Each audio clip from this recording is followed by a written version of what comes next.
Hello friends, welcome to Awdhesh Academy. Friends, we are learning about the thoughts of Western philosopher about the ethics.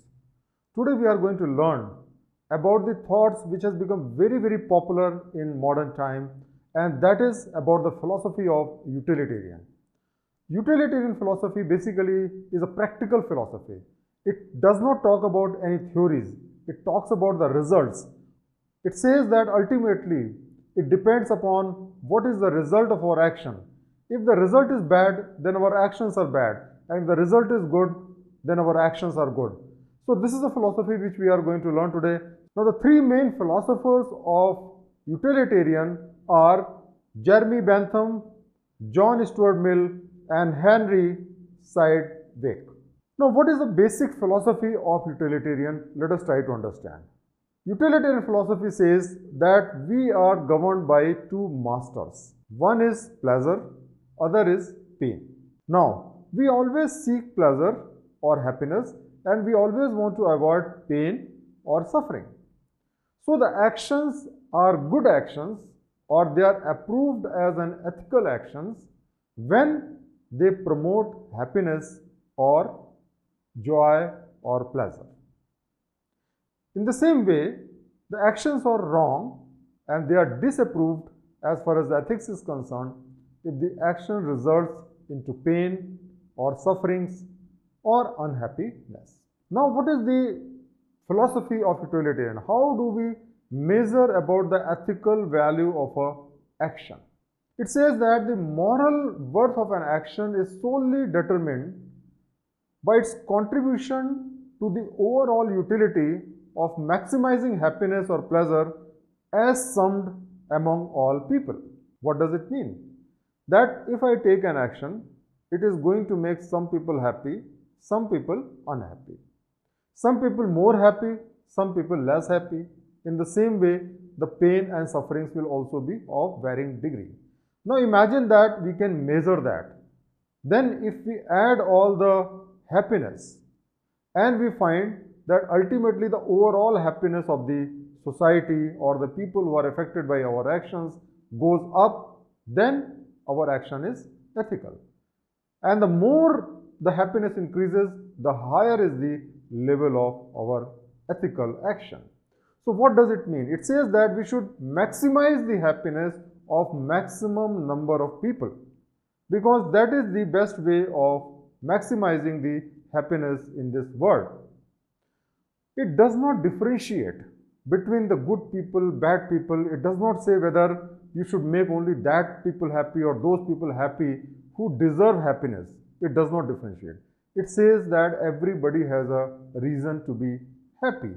Everybody has a right to be happy. And we are nobody to differentiate whether the person really deserves happiness or not, because the moment we decide whether the person is worthy of happiness or not, we start pick and choose, and ultimately the overall happiness goal is not satisfied. So it says that basically we will not make any difference. Even if the person is unworthy by some respect, still we should try to increase his happiness. However, utilitarian principle accept the principle of declining marginal utility. Let's understand the concept of declining marginal utility. Let us say that you are stranded in a desert and you have not drank any water for a couple of days. You are likely to die if you don't get water immediately. Now somebody comes and he says, I will give you a glass of water, but I will charge you 1000 rupees for it. Naturally, you will be very angry on that because he is exploiting you, but your life is more precious. You will be willing to give him 1000 rupees and drink that glass of water.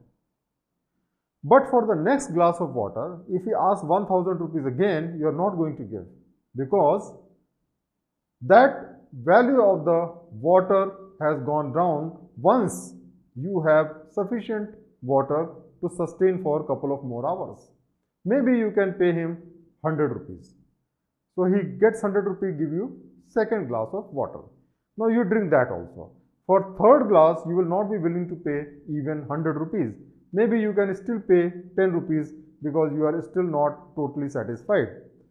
So you have seen that the value of the water has come down from 1000 rupees to 100 rupees to 10 rupees, and it will continuously go down.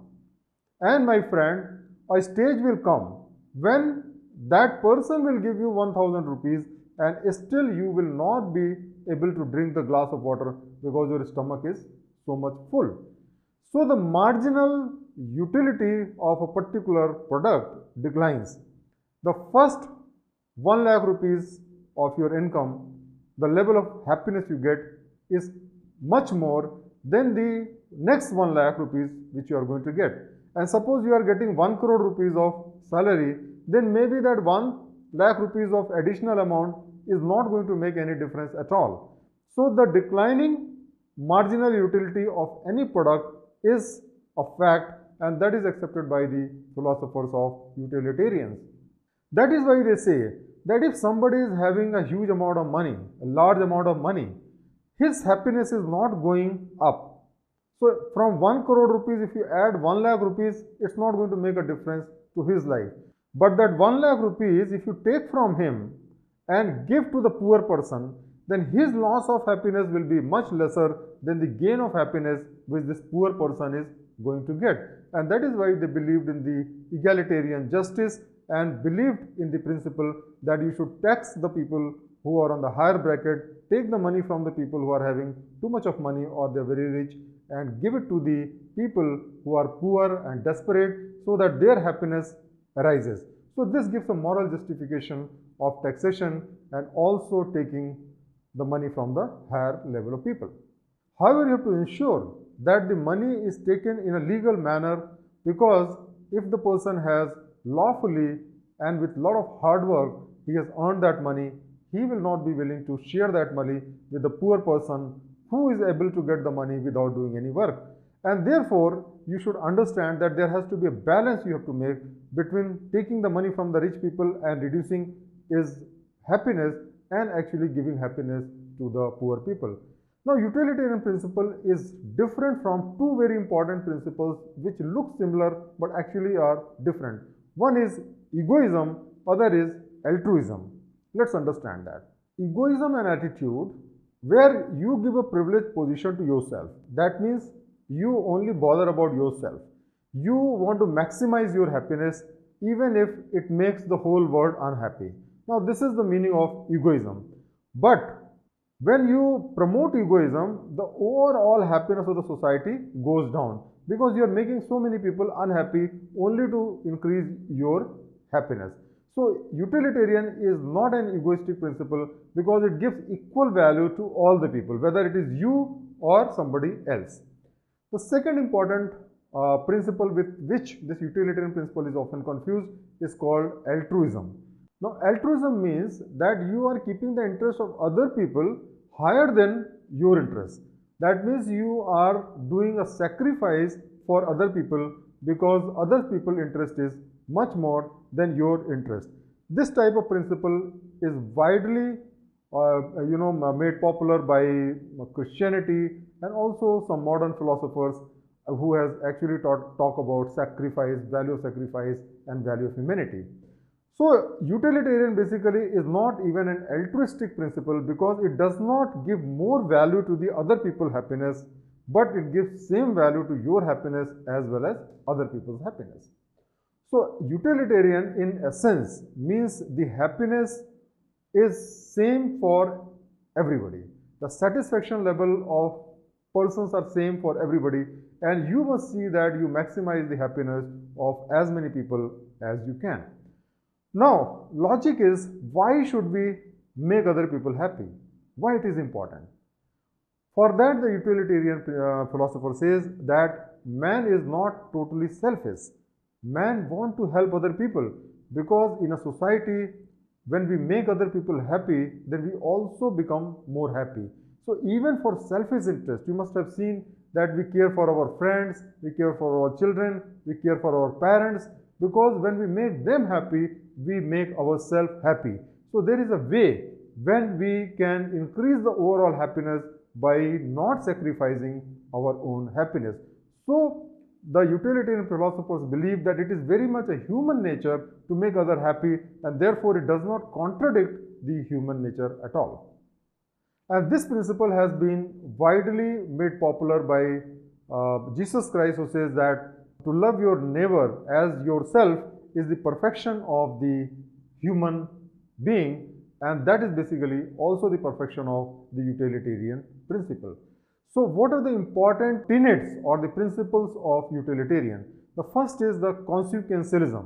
That means a right action is one whose consequences are ultimately good for the society or produce happiness. So action does not matter. You can choose any type of action provided that it increases the happiness when the results are produced. So it is consequential in nature. Second is that it talks about the maximization of the good. Irrespective of the worthiness of the person, the overall happiness of the people should go up. And the third is that it is agent neutral. That means we don't pick and choose whose happiness is to be increased and whose happiness is not to be increased. Now the next challenge is about the measurement of utility. How you measure the utility, this is a great challenge. So there are different ways of measuring the utility. First we can say is a motive utility. That means we should actually have a good intention to help other people. That is very important. Instead of trying to argue about the different type of possibilities which actually does not exist or rarely exist in the human life, our goal should be that whenever we take an action, we should see that maximum happiness goes. So that should be our intention, and with that motive, we should perform all our action. The second is the total utilitarian principle. That means we should try to see that the happiness of all the members of the society goes up. So we sum total all the happiness of the people, and whichever way it goes up, that should be our goal. The third is the average utilitarian principle. What it says is that we should try to see that everybody reaches toward the average level of happiness. That means the people who are very poor, just like in the wealth criteria, those who are very, very unhappy, we should focus on them and try to maximize their happiness, and we should not bother about those people who are already very happy because they are above average, and that should not be our concern. We should not try too much to increase their happiness. The fourth method of measuring the utility is negative utilitarian principle.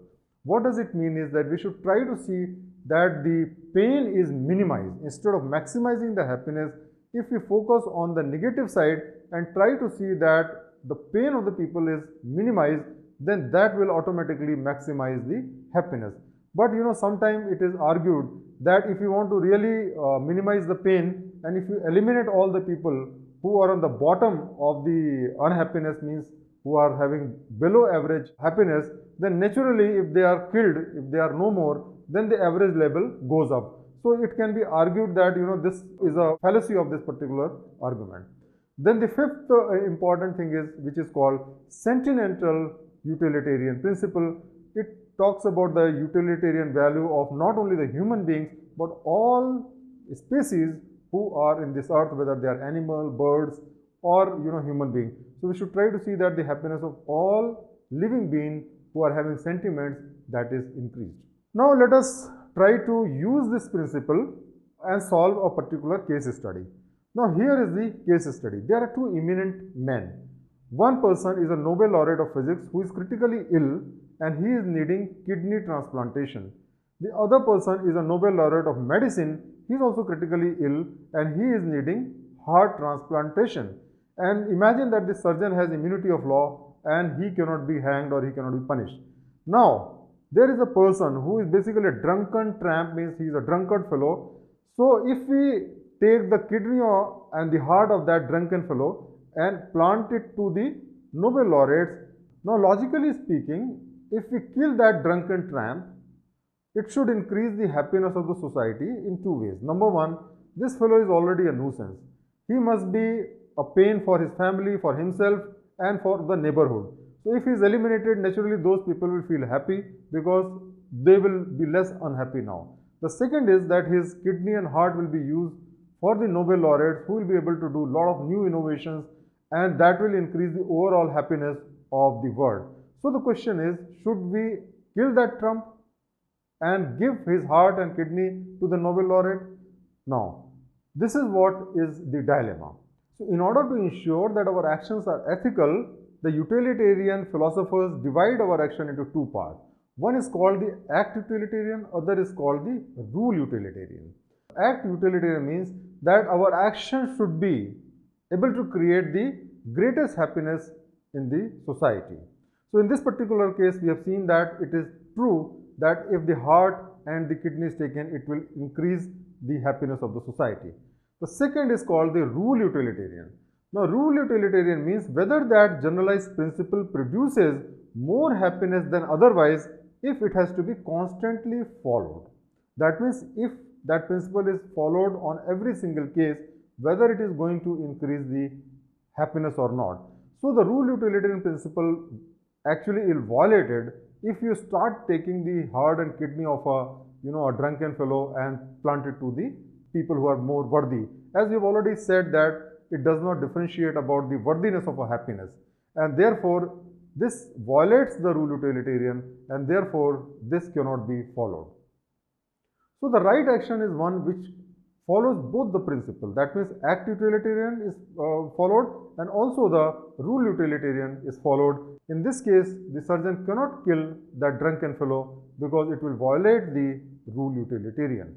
So this action will not be ethical. Now let us understand one of the very vital difference between two philosophical principles. One is called teleological principle, other is called the deontological principle. So there has always been a conflict between the two.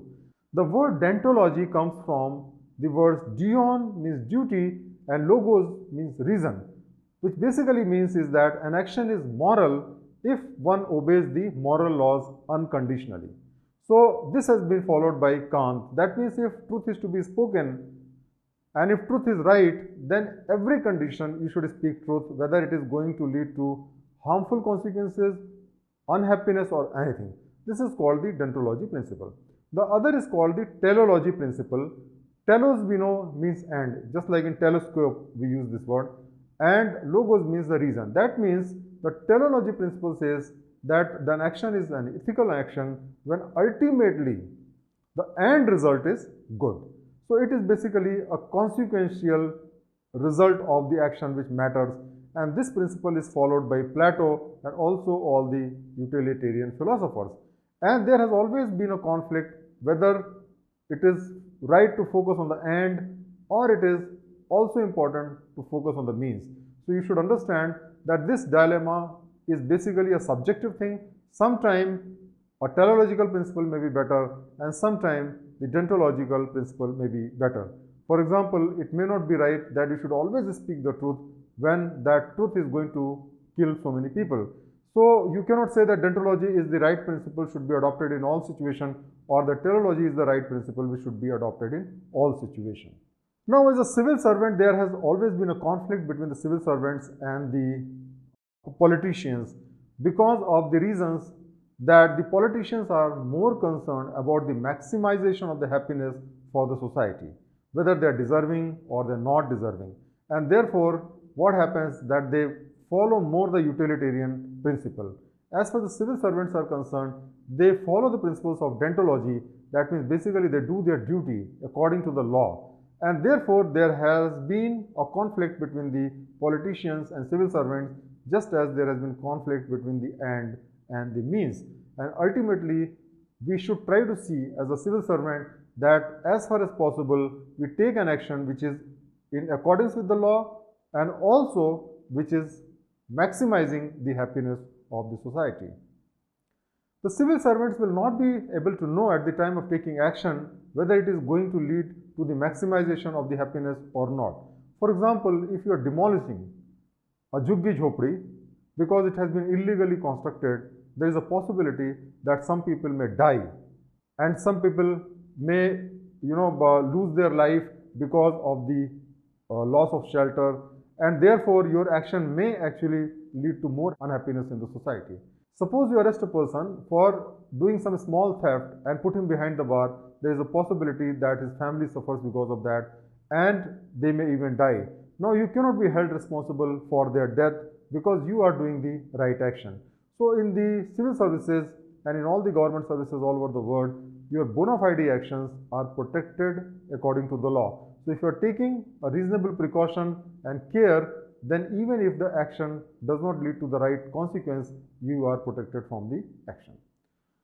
Now, this utilitarian principle is actually looks very logical, but like democracy sometimes produces negative things, in the same way the utilitarian principle also is criticized on so many reasons. The first criticism is that utilitarian principles ignore the distributive aspect of happiness. That means whether it is properly and fairly distributed to all the people, it ignores, because its only goal is to maximize the happiness. And therefore, if you give that money or give that happiness to the most unhappy person in this world, naturally the overall happiness will go up. But whether that person really deserves that happiness is something which is not questioned by the utilitarian, but it is not morally correct. Therefore, it is argued that not only the distribution should be done, but also the fair distribution of happiness should be done. The next criticism is that you can't promote the overall well-being of the people when it is against your interest. Now, it may look very good in theory, but in real life, we will not do anything which is going to make ourselves unhappy.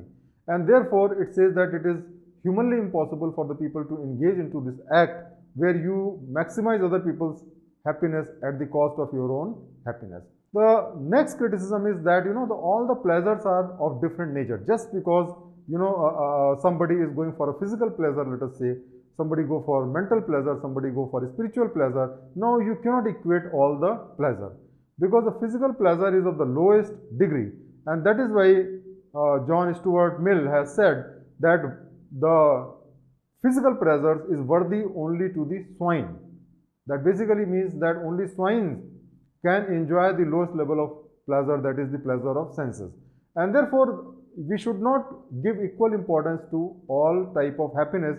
We should give more importance to the happiness which are more intellectual, mental and spiritual, rather than focusing on the physical type of pleasure or happiness. Then it is also argued that happiness is not the only thing which people seek, because many times we suffer so many challenges in life and we want to suffer in life. For example, a mother suffers tremendously when she gives birth to her child, but she enjoys that because that gives her a feeling of worthiness and a purpose. And therefore, it is also criticized that happiness is not the only purpose of the human being, and we want to take challenges, we want other things of life as well. Then it says that the selfishness and altruism have pleasure of their own. And therefore, basically when we are altruistic, we are also gaining pleasure, and therefore altruistic act is also in a way a utilitarian act. We have to also understand that many times you must have seen that the soldiers give their life, or the ascetics, or the people who are rishis basically bear a lot of torture, because that is something which gives them happiness. So ultimately you have to understand that what gives happiness to one person may not give happiness to other person, and therefore it is argued that there is no way you can make everybody happy, because the same thing given to one person make him happy, other person it will make him unhappy. And the very purpose of our life will be defeated if we are only going for maximization of the happiness. We make certain sacrifices for our children, for our parents, and that gives you a type of joy which you cannot get by enjoying any type of pleasure. And finally, the criticism is also made as to how to measure happiness. It says that it is impossible to measure happiness by any objective criteria, because happiness is very subjective, and you are feeling happiness for one action just moment, and within few moments the same action will cease to give you that level of happiness, and therefore it's a very subjective thing, and it is impossible to measure the happiness in a correct way. So friends, today we have learned about the utilitarian principle, which is one of the very popular philosophy of modern time, and we have learned how we can maximize the happiness of society, and what are the negative sides if we go for maximization of the happiness of the society. Please take the test which is provided after this lesson. That will make your concept better, and that will also help you understand whether you have understood this chapter correctly or not. Thank you very much.